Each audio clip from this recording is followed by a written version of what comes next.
Hey everyone, and welcome to another exciting episode of Planetic, where we explore the wonders of our incredible planet. Today, we're diving into the fascinating world of climate zones. From the lush Amazon rainforest to the scorching Sahara Desert, Earth is home to an incredible variety of climates that shape the landscapes we see around us. Did you know that almost 30% of our planet's surface is covered by land? That's right, continents and islands make up a whopping one-third of Earth's real estate. And most of this land is untouched wilderness, shaped by the complex interplay of topography and climate. So, what exactly determines how these areas look? It all comes down to the Koppen climate system, which breaks the world into distinct zones based on temperature and rainfall patterns. In this video, we'll rank each climate zone by size, from the smallest to the largest, and uncover some mind-blowing facts along the way. Starting off at number 12, we have the Subtropical Highlands. These regions, found in the tropics, enjoy mild temperatures year-round thanks to the cooling effect of altitude. You'll find them scattered across Latin America, Africa, and the Himalayas in Asia.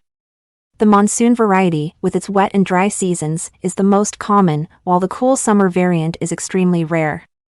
Next up, at number 11, we have the Oceanic climate. This mild, wet climate is found on the west coasts of continents in temperate latitudes. Most of the land area is in northwest Europe, with a significant portion in Oceania. The warm summer variant dominates, while the cool summer subpolar variant is limited to rocky coasts in the far north and south. At number 10, we have the Mediterranean climate, the Oceanic's southern neighbor. This climate features dry summers along the west coasts of temperate latitudes. Interestingly, the United States has the largest single land area of this type, with its long west coast almost exclusively Mediterranean.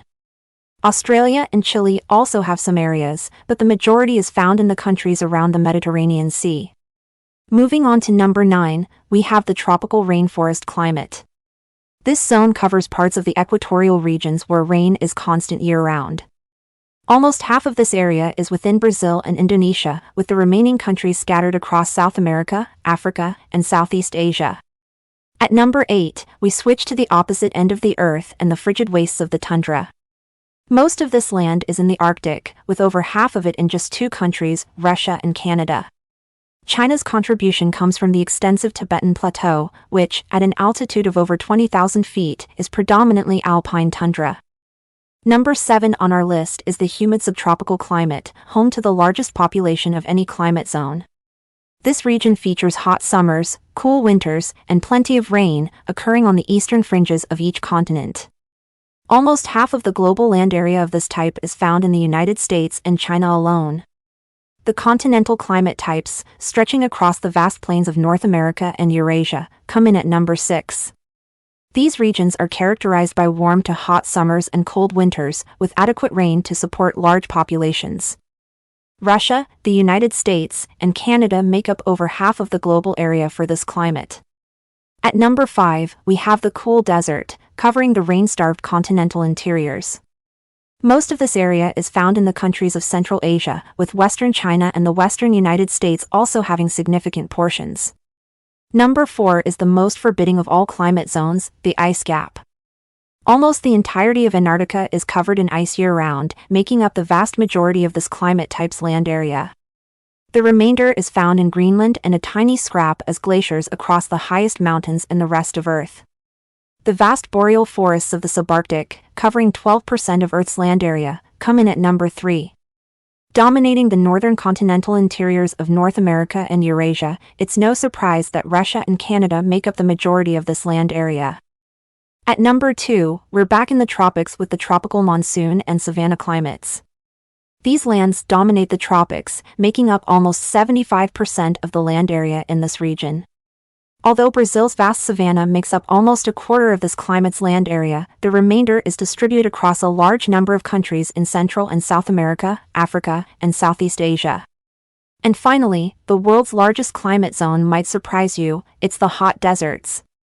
Making up a full fifth of all continental areas, with the Sahara alone being half of it, these scorching arid lands can appear deceptively smaller on maps due to projection errors that cause polar regions to appear larger. Australia's continental bulk is made up predominantly of desert, and the countries adjoining the Sahara also contribute significantly to this climate zone. So, what can we learn from this fascinating exploration of Earth's climate zones? Well, almost half of the land on our planet is practically unusable by humans, in the form of arid deserts, ice sheets, or tundra. And yet, the three smallest zones combined are barely bigger than the next largest, despite contributing enormously to global agriculture. Thanks for joining me on this journey through Earth's climate zones. If you enjoyed this video, be sure to like, share, and subscribe to Plain Tick for more fascinating explorations of the natural world.